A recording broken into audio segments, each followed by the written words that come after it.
Hi guys, welcome back to another reaction video and thoughts here on Our Eyes Your Eyes. I'm ready to watch episode 11 of season 2 of Vinland Saga, but before starting this video I just want to remind you to subscribe to the channel, click on the notification bell, leave a like to support me. It's all free, okay? So if you do that, you help me and you support the channel. Thank you so much in advance. Okay, in the previous episode we saw this condemned destiny that Knuto has. Okay, somehow it's made by his own choices and somehow it's all made by the context that he's living in. So let's see what's going to happen. Let's see if Knuto can change. Let's see if he will meet with Thorfinn. Let's see how these things are going ahead. Are you ready to join me with these? Check it out.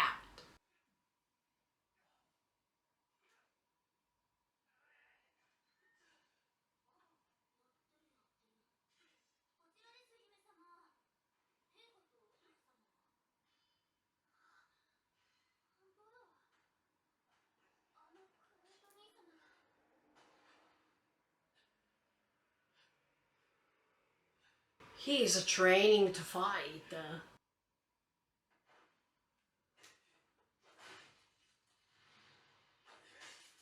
But yeah, actually we know that Knuto is not strong physically speaking. Yeah, we know that he has this weak point. But he is starting learning. Hmm.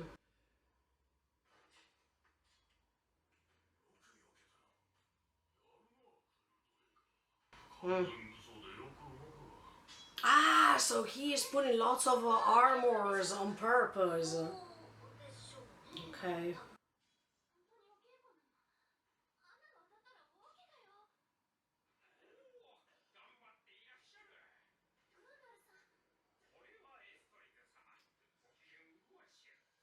Uh, yeah, yeah, I agree with Astrid now. Yeah, but he is not almighty. He can also make a mistake.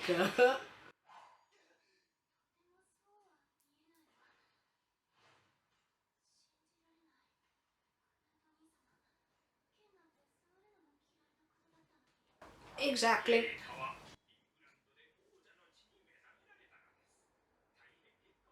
No, it's not a good thing. Yeah, but he must be strong inside here, not with a sword. And that's the other problem, that he is followed by Norse.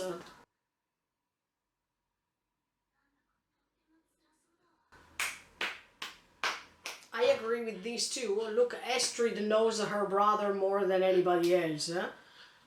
Thank God.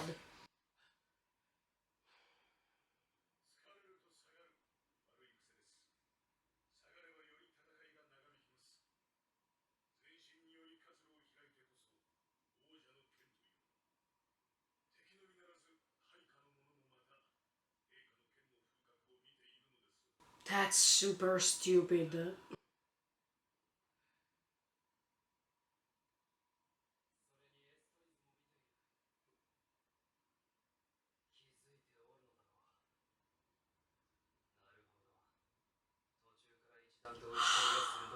Because he likes his sister.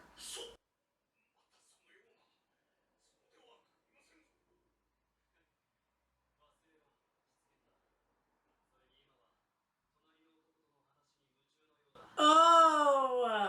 He is trying to deceive him. Oh! I expected that, yes. See?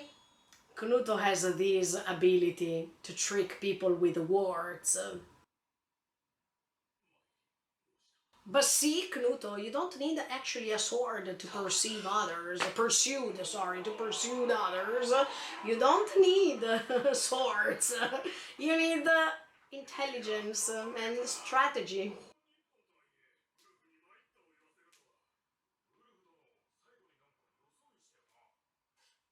Yeah. He used his weak point to defeat him.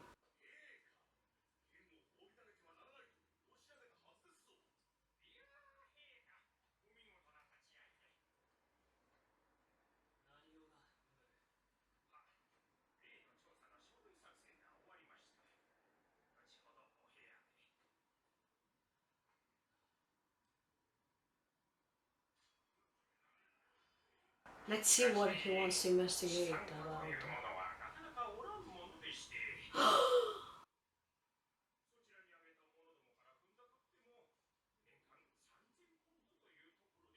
He's going to find the master.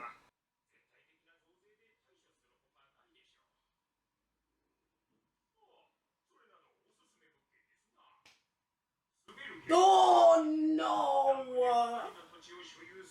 I predicted this in the previous episode.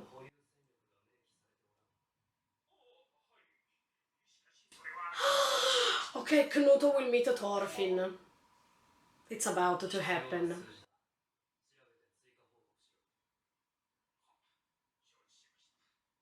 Oh wow, I can't wait.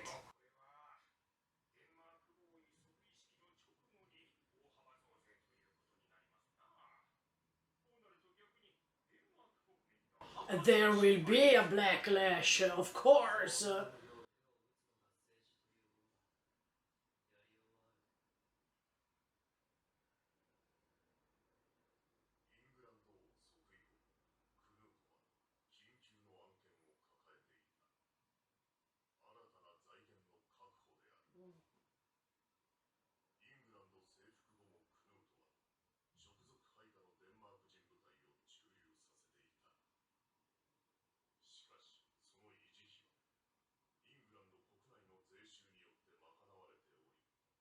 Ah! And you expect to create something peaceful.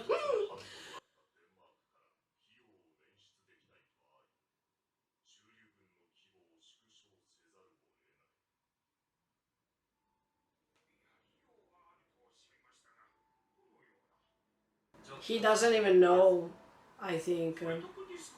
Mm.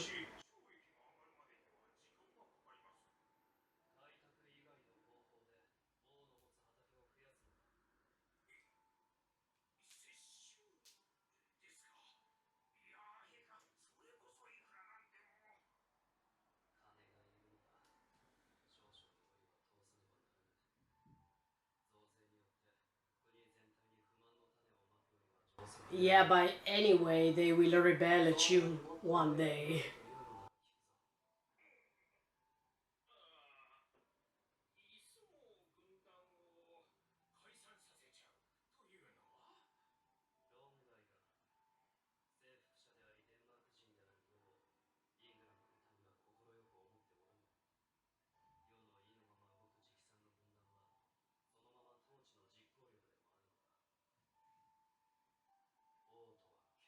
No.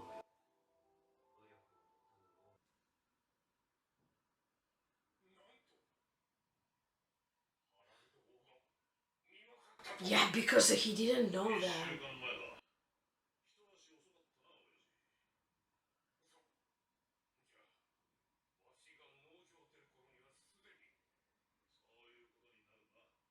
And nobody told him anyway. Nobody knew.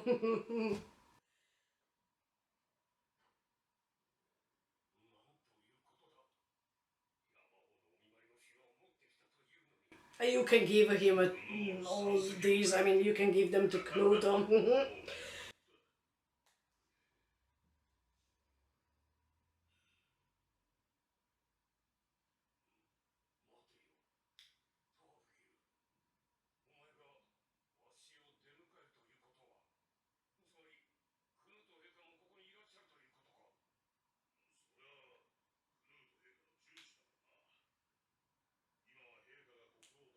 He's acting as the king.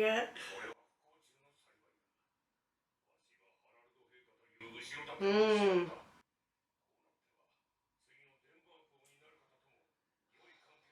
That's a huge problem, Ketil. Because Knuto is not like a Harald, I guess.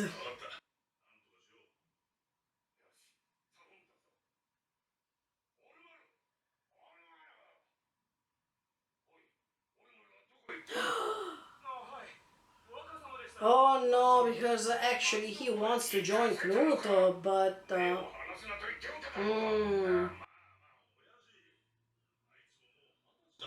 but he is not responsible of his actions.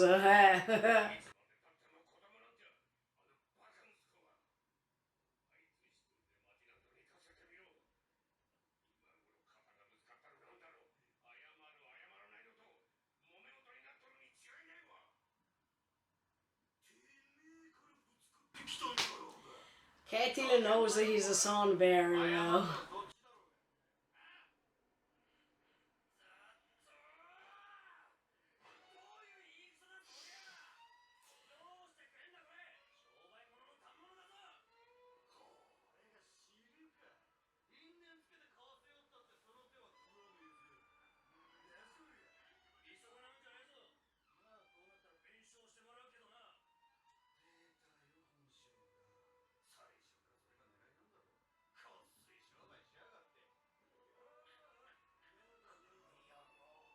I think Olmar needs to be careful because he can't have a long life if he behaves like that. Huh?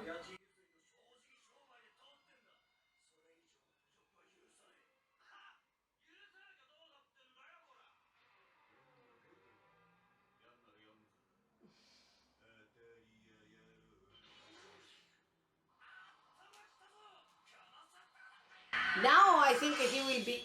Oh...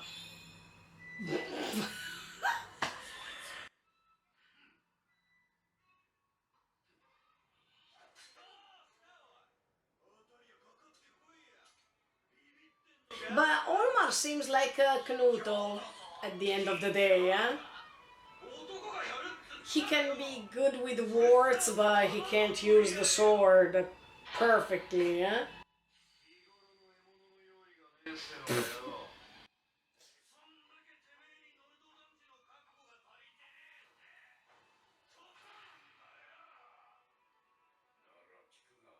Ah.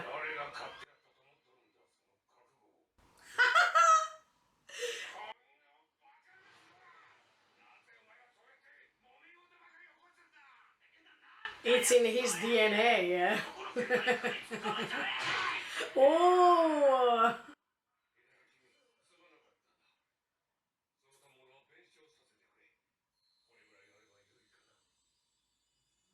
It's more than enough, I think.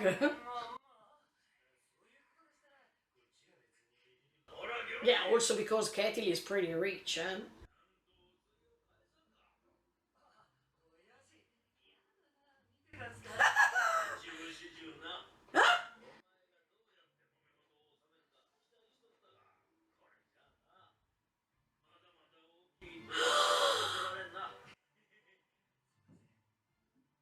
Oh!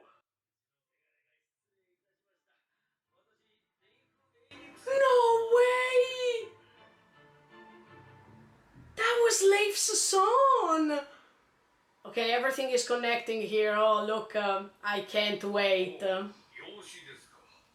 Adopted. Oh, okay.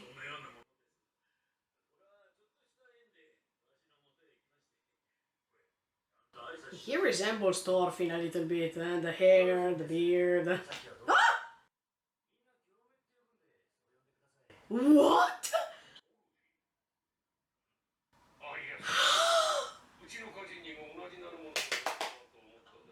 Leif! But he can't recognize that Thorfinn.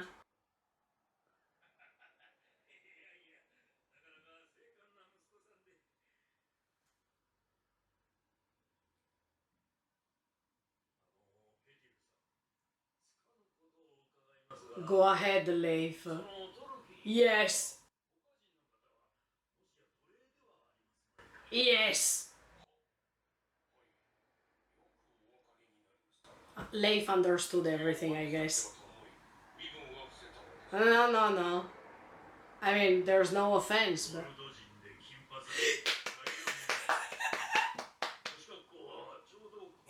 Yes!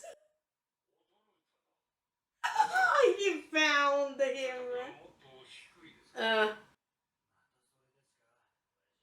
come on, Leif. Yes!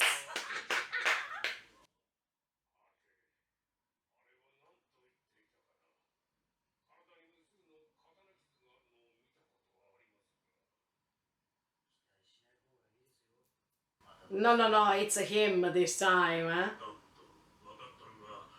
Yes, that's a him. Can we meet?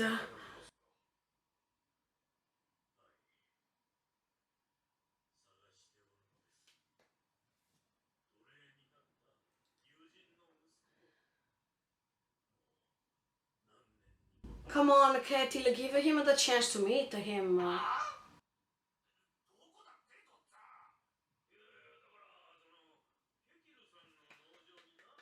Yes!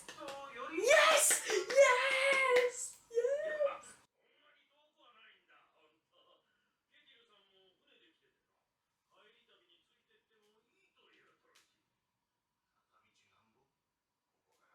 A little bit.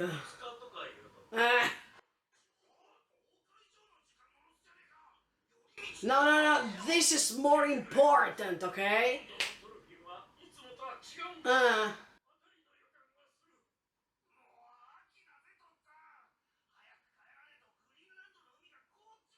no, these matters all the trip, come on.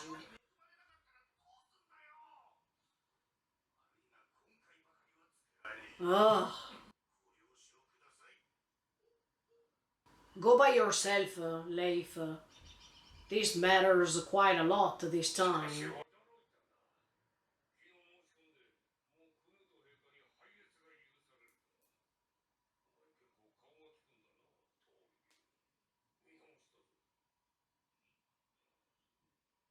No, no, it's not because of him, huh?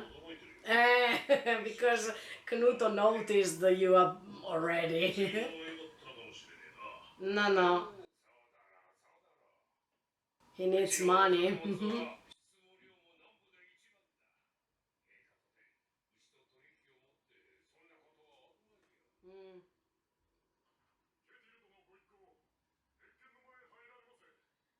I think Ketil will be so disappointed. I really hope he will feel disappointed. Because Ketil has a good heart, so... Oh my, look at his attitude.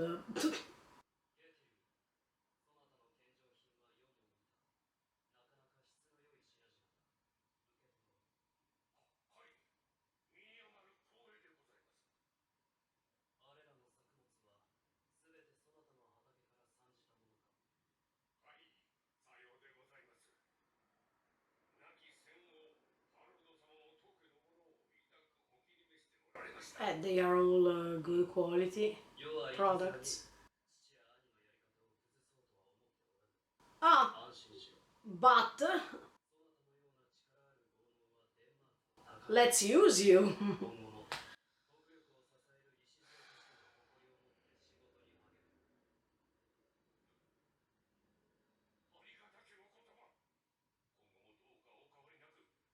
No, Ketil, one day you will be shocked.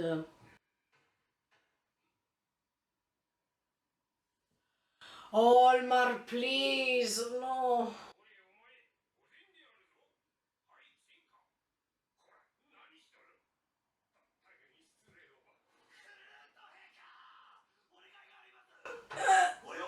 Oh, please.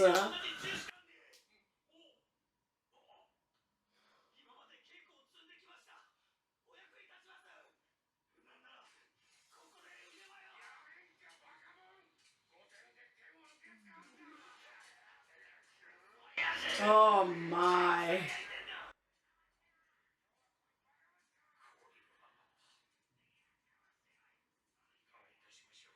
Nothing, I hope. Oh, But I think that Olmar will be recruited because he has the same skills as Knuto somehow.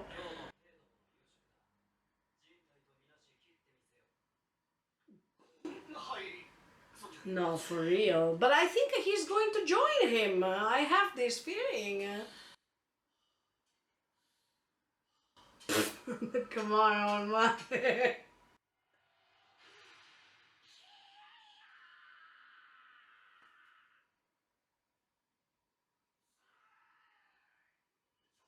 All big noise. I mean, such a huge voice, but he didn't do anything. In fact,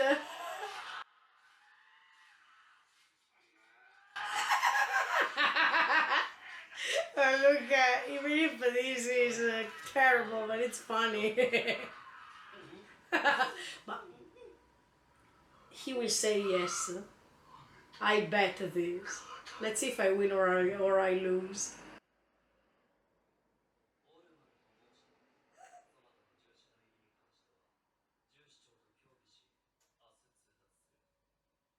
Now he will say yes. Look, I'm pretty sure.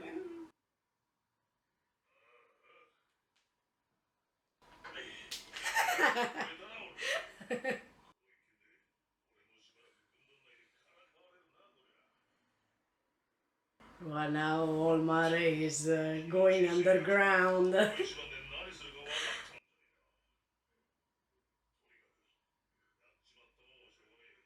But I don't think Olmar is predictable because even with Leif's son, he was frightening him. So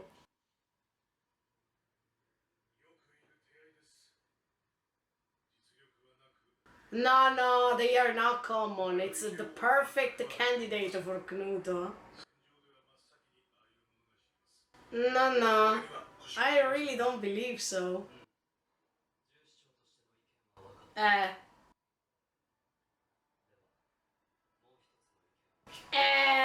see? He is going to recruit him.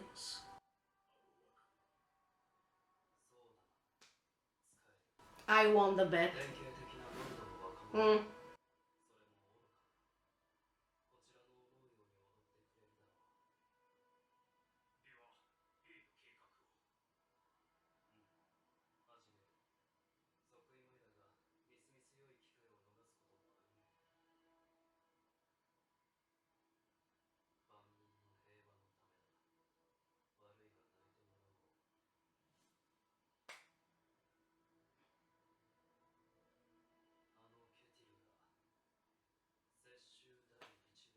Ketil, you will be so disappointed.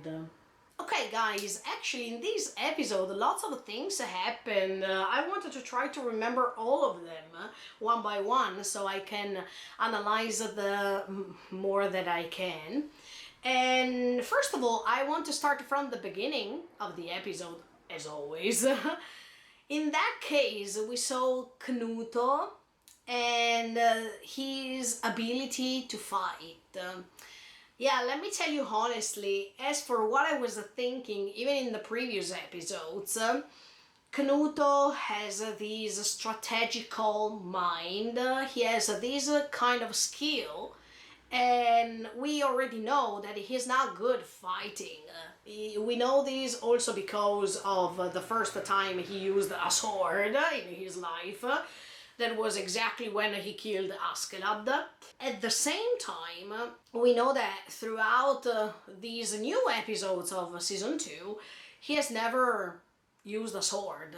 For all the times we saw Knuto throughout this second season, we have never seen him using a sword except for this episode. And I have to say that he's confirming me the fact that he became a king persuading others. That means using these other skill that he has. That is the way of talking, the way of pursuing others, the way to convince others about his skills, even if he doesn't have them.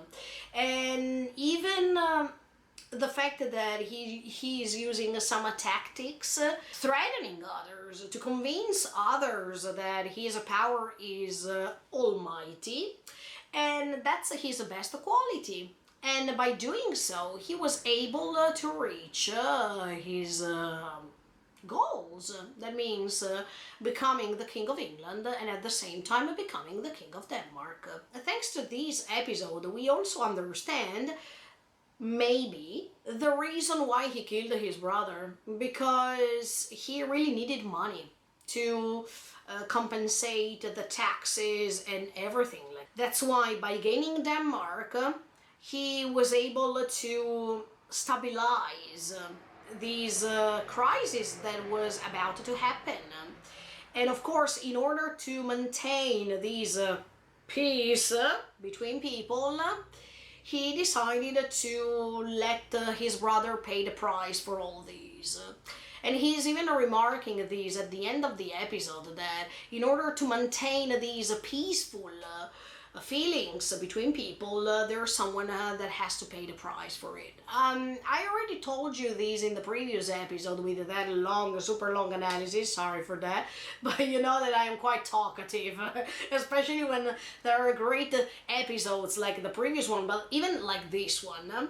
You see that what Knut is doing is completely ridiculous. I mean, I still confirm what I told you in the previous episode. It's pointless that you say that you wanted to create something different when more or less you are going ahead with the same things, because I don't think Knut was the only king who poisoned other kings before, or he was not the only one who was using swords or fights or battles and whatever, and he was not the only one who was saying, oh, in order to maintain a peace between countries or between the people inside a country, there's someone that has to pay the price for it. No, it's exactly what happened through history. So I don't find any sort of difference before Knuto and after Knuto. It's just a different strategy that he's using, and I think that he's even trying to convince himself that that's something different, but I don't think so. Then another thing I want to say is that I felt really disgusted when he had to prove something in front of people, because if people see that he is weak, then they are going to lose their pride about him. I mean, they don't feel proud at all about him in the case he's not able to handle a sword or to start a fight, etc., etc. So Knuto is pushing himself to show people how great he is even during a battle, during a fight, and he's even wearing lots of armors to feel stronger, defeating this swordman that is in front of him. And he's trying his best to handle this sword, but he can't handle that. I mean, that's his weak point. And the people who know him, like Thorfinn, for example, absolutely know that that's his weak point. But even Askeladd knew that that was his weak point, because while they were spending time together, Knut was always afraid to be immersed into a fight, or he even killed Askeladd, yes, by pointing at the best area of the body in order to kill him, but he didn't hit Askeladd so strongly. That was just almost touching him, inserting this sword just a little bit. Yeah, it was effective because it killed Askeladd. But I think that at that time even Askeladd understood that he was not good at it. But Askeladd recognized that other side of Knuto, and that's why he thought, okay, he would be a good king. I mean, he is fitting perfectly the role of a king. But yeah, when he has to show people that he can be the best one doing something that he's not good at, that makes you understand how fragile his position of a king is, and at the same time you understand how people are judging him, and they can't wait to see when he makes the first mistake to underline it and to put him under a judge. So people are just using Knuto as much as Knuto is using people in order to maintain his role. That's why this kingdom is stupid. I mean, it's based on using people, no matter your perspective. So you also understand that people are not reliable, because those people who are watching Knuto, they expect lots of things from him, and if their expectations are not fulfilled, they are going to change their mind really, really soon. So Knuto knows, or maybe if he doesn't, we know that people don't like him. They like him just because it's the moment. I mean, they like him because that's the king of the moment, and not because of his qualities. People don't want to see the qualities of Knuto and appreciate those and understand that the king also has weak points. They have an image, a stereotype, as much as I was saying during the reaction, of a king. They expect that the king is strong tactically speaking and physically speaking, that the king has no weak points. The king is not seen as something human, as I told you already. The king is seen as someone that can try to challenge God, or it's called actually the God on earth. At that time, the king was essential.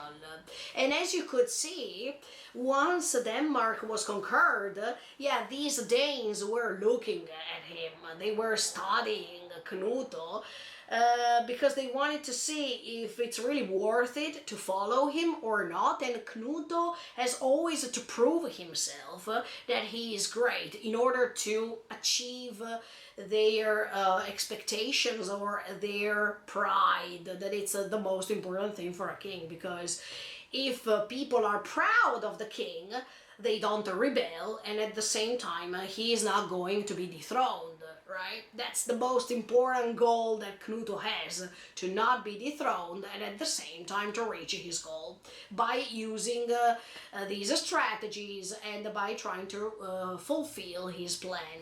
But let me tell you honestly, I definitely agree with Estrid, his sister.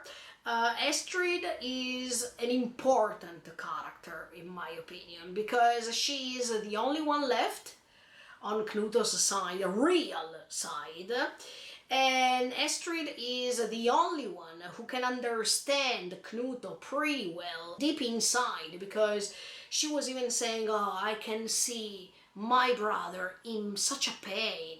Yes, definitely, I really think that Knuto feels in pain right now. Not only because he has to get all the expectations from people to be successful, but at the same time because now he put himself into a position where there's no turning back. I mean, he even realizes that from now on he has to do several things in order to maintain those expectations high, and he can't go back, because if he goes back or if he shows people that there are some weak points, then he also, the people, in the case they rebel, they know where to attack Knuto. If people respond with violence against him, they won. Okay, he has lots of soldiers working for him, but he can die in an instant if you think about it, because if Knuto one day is left behind or is left aside alone, if a common person can handle a sword and it can be better than him, then he's going to be murdered. And you also know how Knuto fears other people, because he doesn't know if he can trust them or not. That makes you understand that the fragility, innerly speaking, that Knuto has.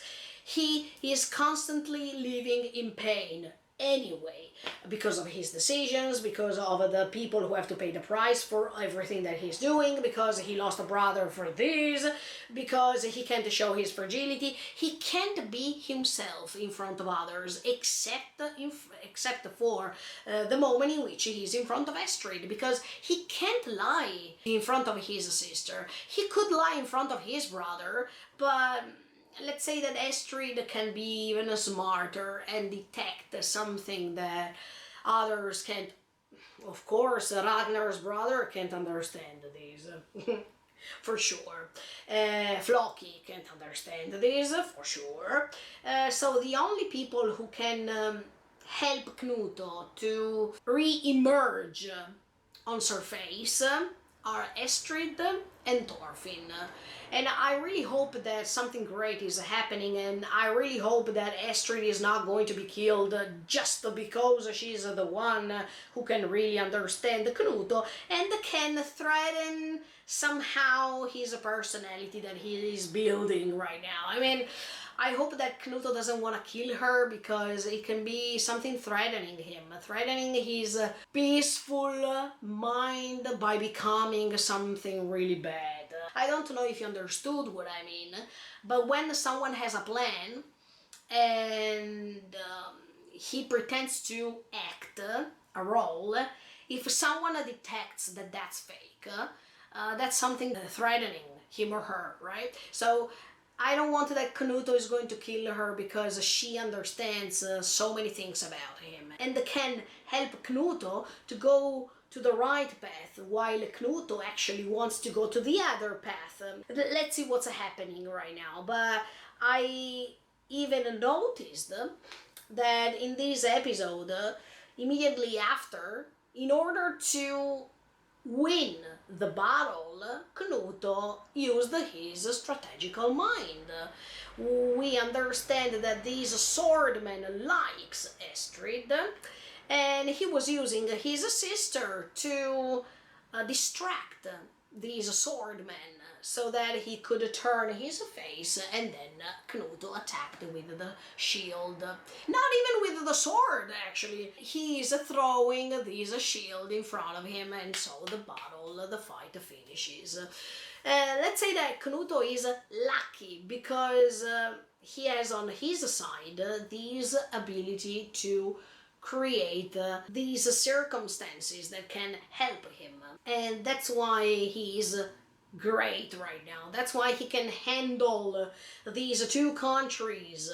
They can stay under him because he really knows how to trick people, how to defeat them by convincing them, threatening them, and whatsoever. We saw that already in a previous episode with that man that was convinced by Knuto to poison both the other kings of England. He is pretty good in this. But on the other side, even Knuto, has a weak point. I feel really sorry for him because you can see from his eyes. I wanted to praise not only the mangaka, for sure, Makoto Yukimura, but also Mappa, because there are moments in which you can really detect his fragility and his sadness. So what Astrid is feeling can be really described by even the animation studio, but even by the mangaka himself, of course. The great point of Vinland Saga is this, actually. The way in which the mangaka was able to describe feelings, thanks to eyes, thanks to attitude and whatever. So while in the previous episode you see Knuto standing like this and pretending to be almighty in front of others, especially in front of his dying brother, on the other side, in this episode at the beginning, you see how the swordman is almost winning on him. So it was really nice to see this difference, so you understand that Knuto is not almighty at all, even if in front of other people's eyes he might be so, but we as omniscient viewers know that that's not true, that he is not God on earth at all. And once again I want want to say this challenge with God is going to confirm him how wrong he was. Even if I wanted to open a little bracket regarding this religious side of the story. Recently, I was reading in detail the Bible.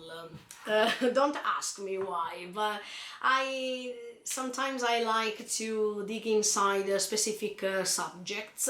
When people are praying God, I'm talking about Christian religion, okay? I'm not talking about all the other religions because I wanted to read some ancient books later after. Right now I'm focusing myself on the Bible, so probably when you will watch this video I will already finish reading it, but I'm just saying that if we read the Bible and we check what God did in the Bible, we can become pretty shocked. There are things that are pretty cruel, that they can't be admitted by people who pray every day. And instead of seeing a description of God as merciful and a God that is forgiving everyone, etc., etc., etc., you can read the description of a God that is quite jealous, presumptuous, threatening others, trying to conquer other people's mind and heart with some tactics. The reason why I say this to you is because if we go back in season 1, do you remember that even the priest who was following Knut is starting doubting about God? And in that moment, if you remember, Knut stood up immediately and said, "How dare you? How can you doubt about God?" And later after, even Knut is not just doubting the figure of God, he is admitting his great power and he wants to challenge him by trying to create peace on earth. But the priest was right, in my opinion. After what I told you so far, I have to admit to myself that the priest was totally right, because the priest in the first season is saying, how can you admit all these crimes on earth? At this point, I'm starting doubting about your mercifulness, about your kindness towards human beings. And yeah, at this point, after reading the Bible, the first part for the moment of the Bible, I can say that he is not so wrong. I suggest you, if you have time to read the Bible or to read other ancient religious book, to have a vision of things that might let you doubt about some certain things. But anyway, yeah, going back to the episode, I definitely hope that Thorfinn is going to meet Knut. And now the chances are multiple. We know that Ketil realized that Harald died, and he was pretty surprised, and at the same time, he's trying to conquer Knut's trust, because of course, even Ketil, who is a businessman, needs to understand what to do from now on. Also because when Harald was alive, he was protected. Do you remember? It was said even in one of the first episodes, thanks to Hebi, to Snake, Ketil was explaining, or Ketil or Ketil's father, Sverkel, I don't remember, but anyway, it was said that they were under the protection of Harald. And that's why there were not lots of thieves, or they were not attacked so much as in other areas. But now that Harald died, of course, there was no more of these guaranteed protection, right? So I understand what Ketil is doing, because do you remember, even Ketil wants something really peaceful around him. He doesn't want to be involved with violence, even if he's acting. Yes, once again, I want to say this. In this story, especially now in the second season, we are able to detect their personality. We are able to understand the characters' personalities and to understand who's acting, who's not.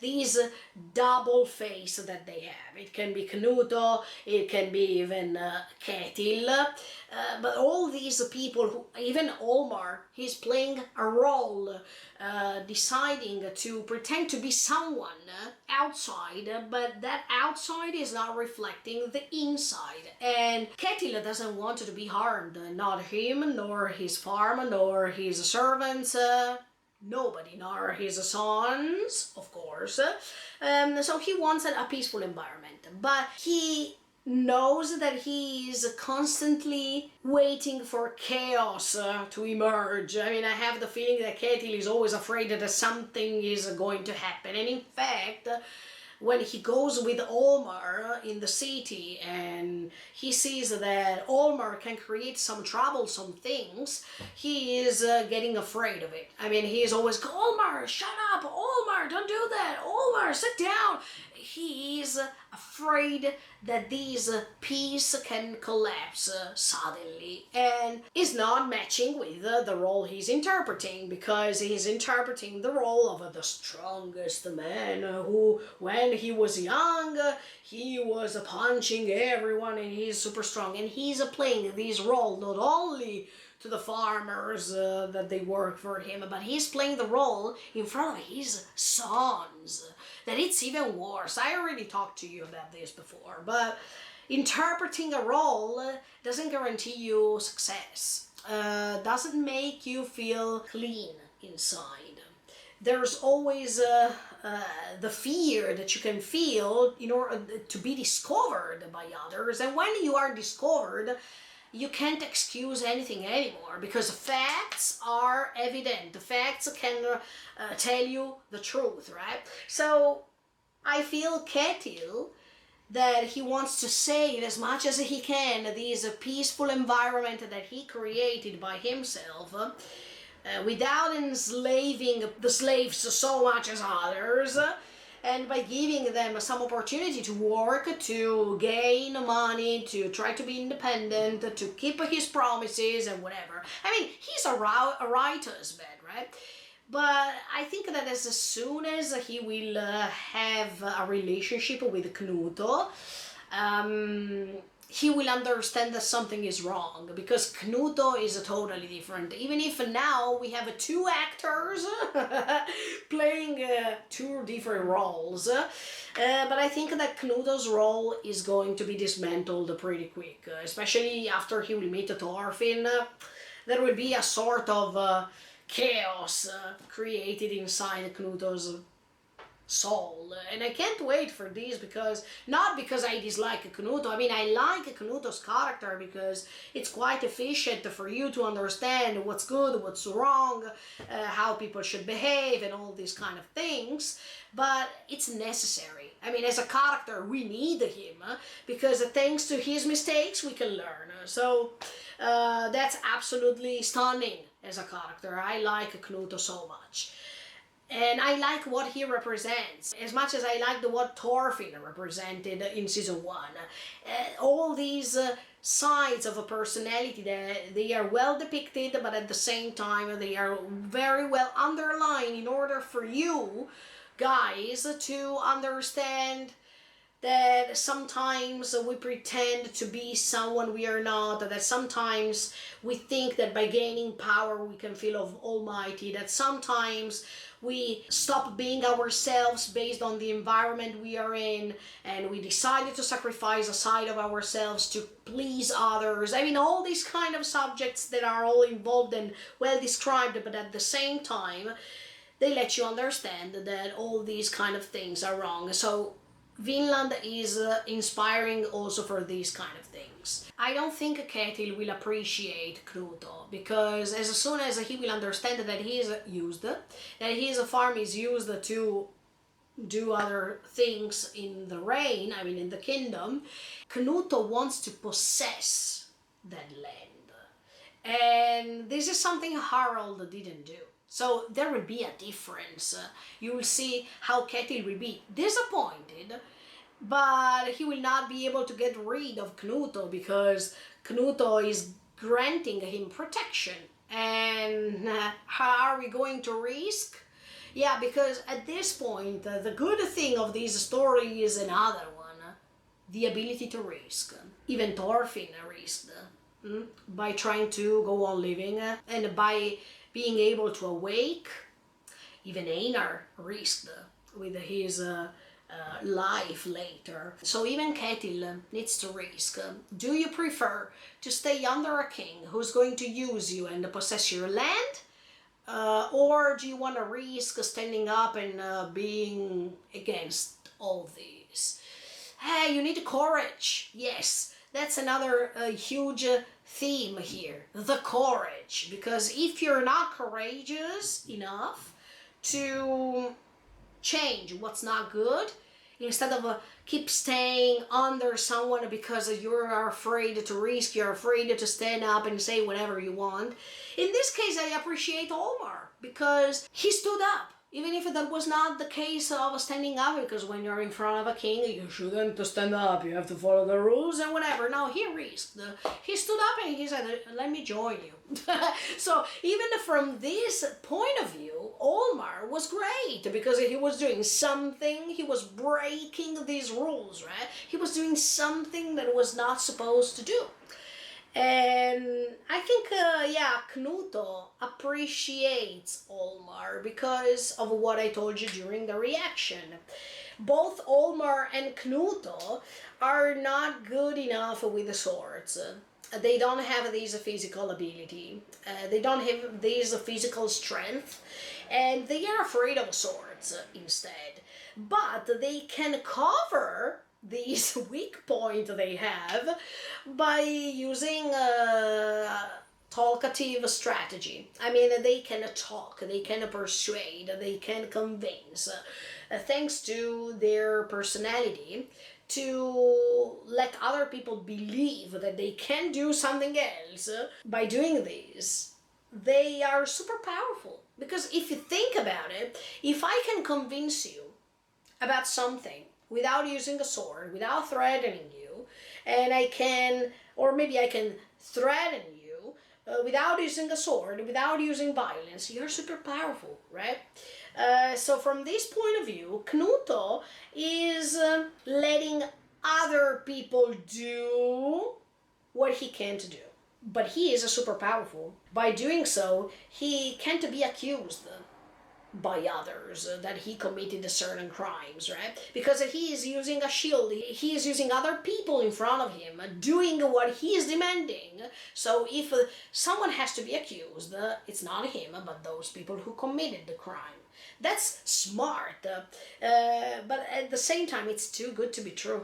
I mean, Knuto believes that by let other people work for him, especially when they have to commit crimes or whatever, he can be saved forever by these. Even if he knows that, I mean, the reputation can be saved, but inner inside he knows how guilty he is. So, as you can see, you can't escape from the sense of guilt anyway. And now more than ever that his brother is gone, it's really hard to convince yourself that that was the right thing to do. I mean, he can try to convince himself, but at the end of the day, when he is by himself, when he is alone, when he is inside his bedroom, he will definitely think this guilt is torturing him. And that's why, as you could see, when he's by himself, the nightmare of this head of his dad is appearing. When no one else is around, he feels guilty. But when he's surrounded by others who are praising him, or who are devoting themselves to him, then in that case he feels so powerful. Yeah, so that's why I was thinking, look, I bet Olmar will join. And in fact, at the end of the episode, you can sense that. I mean, you can understand that Knuto is asking his best swordman as for the guard, the protection that he has, not to judge Olmar physically speaking, I mean, because of his physical strength, but to judge him from another perspective. Therefore, Knuto it's the most interesting one. And in fact, Olmar is pretty good, and he can be really useful. Let's say, when we heard Olmar screaming while he was trying to cut that pig, if nobody was noticing what he was doing, that was pretty scary. So Knuto can use that scream in order to convince the enemy that something is happening and then attack the soldier behind his back. It's a strategy, right? So yeah, he can be useful. Olmar could even convince Leif's adopted son that he was powerful just by showing the sword and show that he was having a sword. That means, he can kill me, because the other person doesn't know if Olmar is skilled or not. But just by showing this, can threaten people, can intimidate people. And that's what Knuto wants to use. I mean, he doesn't want to use a sword, so he wants to persuade others by thinking that he is powerful, physically speaking, when he is not. So Olmar is essential in this. They have something in common, and I'm pretty sure that they will recruit him. But as I was telling you, this is too convenient. I mean, it's too good to be true.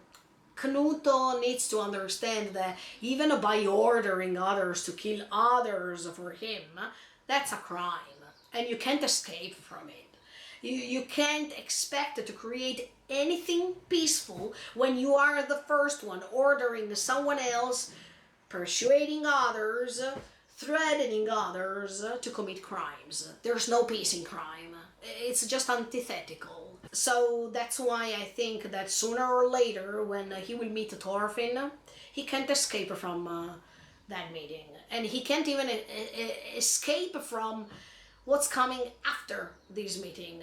That means lots of thoughts, and probably he will start to understand this.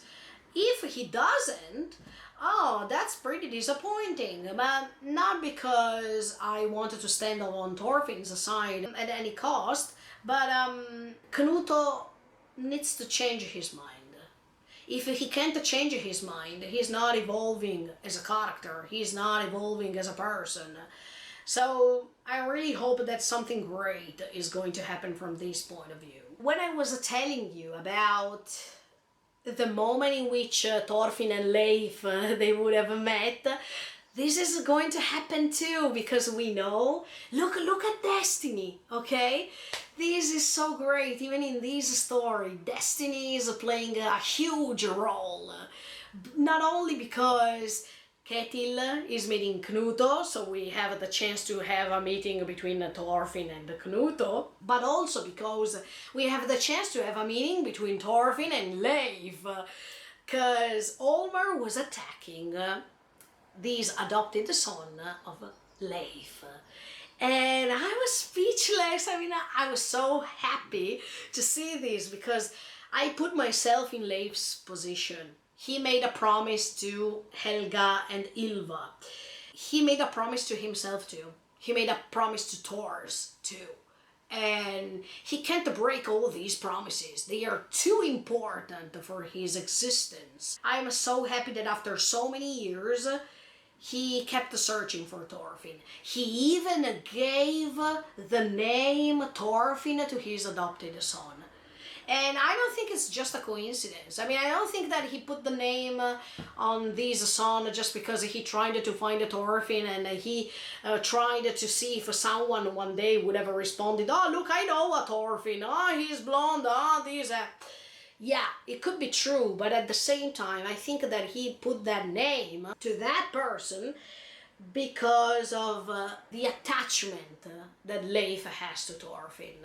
He really loves Thorfinn, And it reminds me that woman in season 1 when she was trying to give Thorfinn the name of her dead son, John. Do you remember? That was the same thing.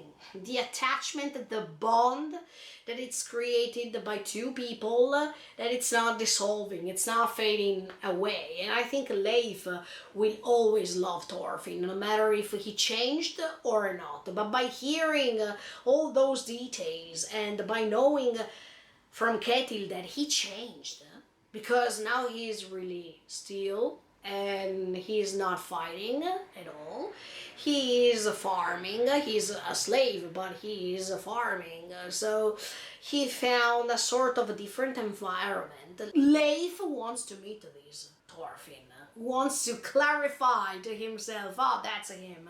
And I really like even Leif's personality, because no matter what other people say, no matter if they are trying to convince Leif to not meet this Thorfinn, to not go over there because it takes too much time, to not do this, to not do that, he is stubborn and he says, okay, I'll go, I want to see.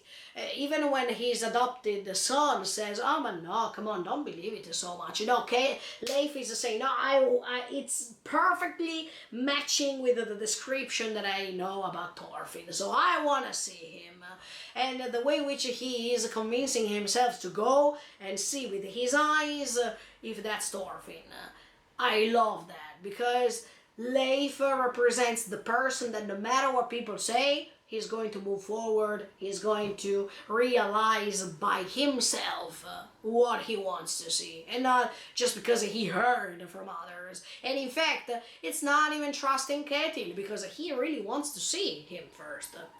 But the description matches. So I'm really happy that all these characters are matching somehow, as you can see, and that's why destiny plays a great role in here, because no matter how far you want to go, something, if it's destined, can let you meet again. I mean, Thorfinn decided to move away from Leif at that time in season 1, and it was pretty sad, especially for Leif, because Leif is getting older and older, and the chances are decreasing instead of increasing. I mean, he doesn't have the same possibility as 11 years before, right? Time goes by, and he needs to go ahead with his promises that he made. So the fact that no matter how far Thorfinn was, and no matter how he decided to separate ways, if it's something predestined, there will be always the chance to meet again. And in Japanese stories, this is pretty common. I mean, this subject of predestined circumstances, or the help of destiny that it's interfering with your life path, because of course destiny can play a huge role, as we said before, but at the same time it's up to your own will if you wanted to reach a certain goal or not.